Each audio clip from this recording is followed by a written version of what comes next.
c'est la tech bébé, avec la métropole Aix-Marseille-Provence. Retrouvez C'est la tech bébé avec le Crédit Agricole Alpes-Provence.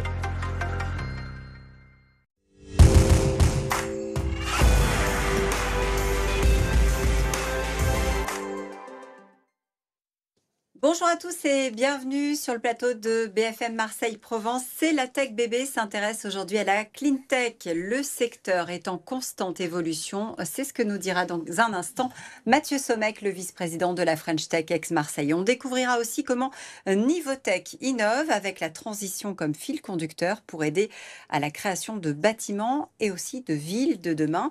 Et puis nous ferons connaissance avec le fondateur de Zort, une deep tech aixoise qui travaille sur la qualité de l'eau grâce à un microscope intelligent. La clean tech est partout aujourd'hui, Mathieu, car avec les changements climatiques, les défis environnementaux qui se posent à nous, elle a la lourde tâche, d'inventer les solutions qui vont nous permettre d'agir.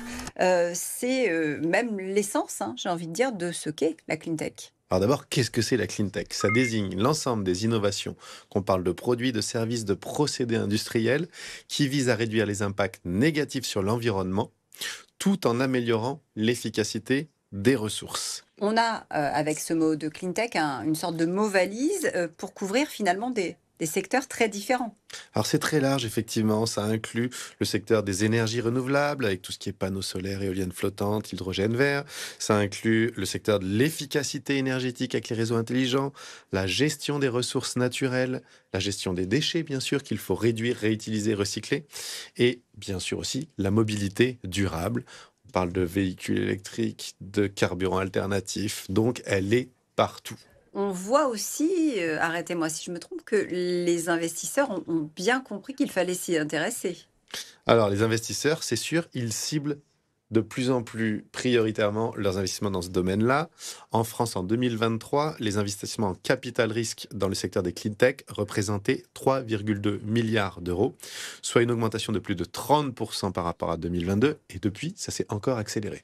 Notre territoire montre l'exemple en la matière. En matière de clean tech, ça, c'est connu, reconnu presque au niveau mondial désormais. Alors oui, on peut le dire presque au niveau mondial.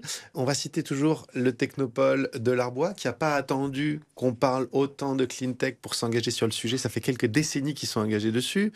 Côté pôle de compétitivité, le pôle Cap Énergie se concentre sur la transition énergétique en fédérant les acteurs de l'industrie, de la recherche et de la formation.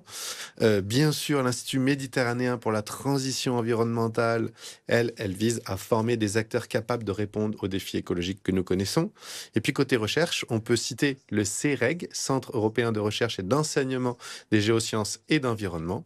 Et enfin, côté acteurs publics, la ville de Marseille et la métropole d'Aix-Marseille-Provence sont très engagés également sur ces sujets. Et parmi les pépites qui révolutionnent les usages, il y a Nivotech. Son ambition depuis 2018 et le démarrage de ce projet, c'est d'aider à la préservation des ressources et de pousser aussi des secteurs pour qui ça ne tombe pas forcément sous le sens à aller vers cette transition écologique en leur proposant des outils pour les aider. Comment? On voit ça avec Marine Bossy.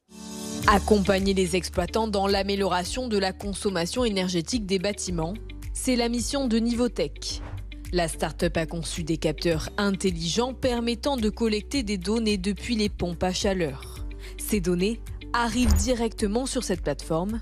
Les exploitants peuvent ainsi surveiller leur consommation et anticiper certaines situations. On place le capteur à l'intérieur de la pompe à chaleur qui nous remonte des données climatiques et de fonctionnement de la pompe. On analyse la consommation énergétique à travers les phases de courant. Donc du coup, on peut déjà savoir s'il y a un dysfonctionnement ou pas. Ensuite, avec justement notre jumeau numérique, si la consommation est très élevée par rapport au jumeau numérique et pendant plusieurs jours d'affilée, ça sous-entend qu'il y a un dysfonctionnement. Donc ça peut être une perte de charge au niveau du réseau d'eau, une fuite de gaz, un ventilateur qui tourne mal. Et donc du coup, ça permet à l'exploitant de se déplacer et de venir chercher et essayer de comprendre pourquoi il y a une surconsommation importante.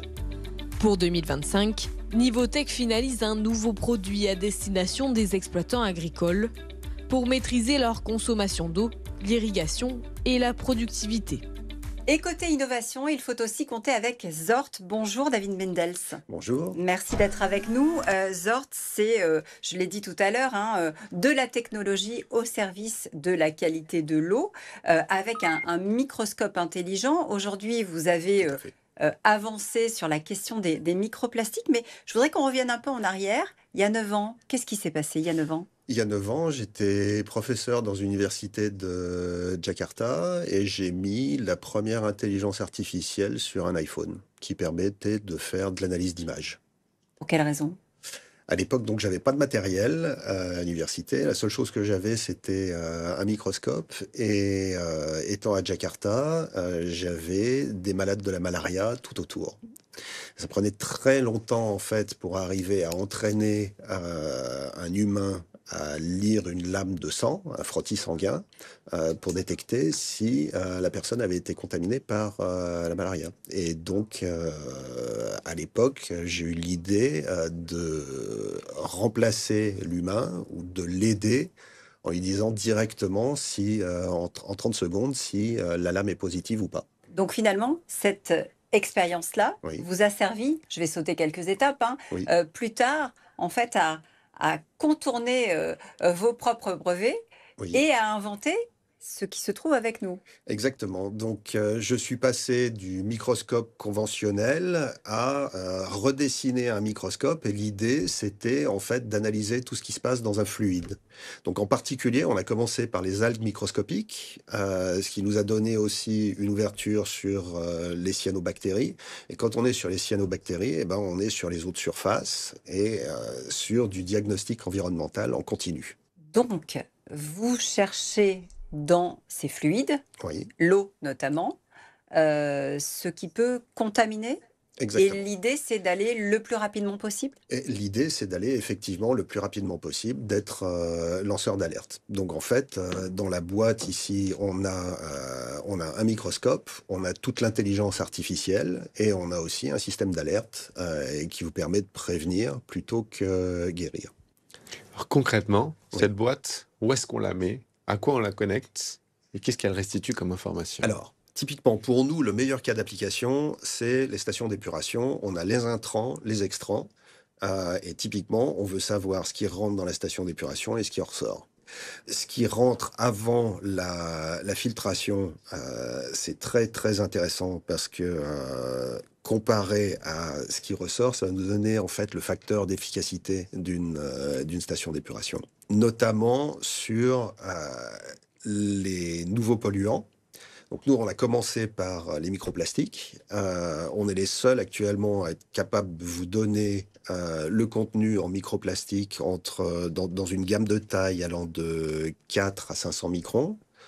Et on est très heureux en fait de pouvoir commencer ce type de travaux avec nos premiers déploiements tests, des preuves de concept sur des stations d'épuration dans la région. Après, c'est quoi les prochaines étapes? C'est la mise sur le marché de la Alors, solution?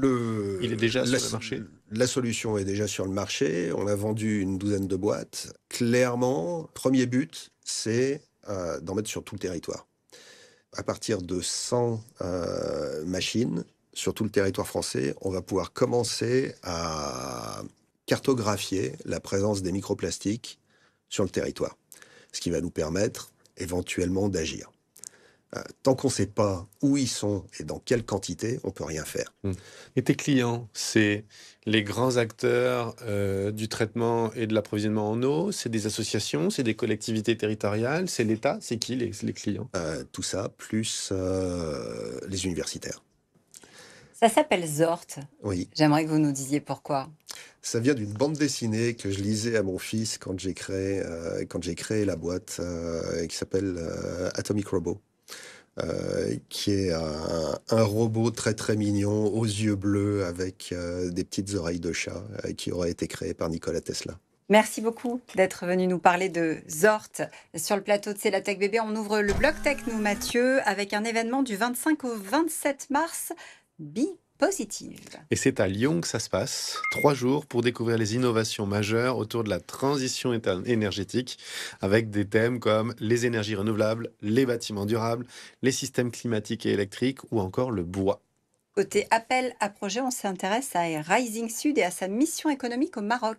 Qui se tiendra du 14 au 18 avril avec des entreprises de la région sud dans les secteurs Deep Tech, Clean Tech et Smart Cities pour participer au JTEX Africa et développer leur activité sur ce marché stratégique. Il faut candidater jusqu'au 28 février. Et puis, big up pour Trust Place, la start-up marseillaise. Spécialiste de la traçabilité et de la data post-achat, elle a signé un partenariat avec Ligne Rosée afin de doter leur célèbre canapé Togo d'un passeport digital. Merci Mathieu. On se donne rendez-vous la semaine prochaine, même heure, même endroit.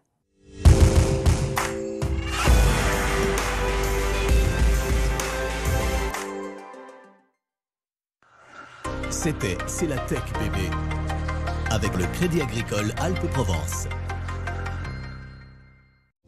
C'était C'est la Tech bébé avec la métropole Aix-Marseille-Provence, le partenaire de ceux qui entreprennent et qui innovent.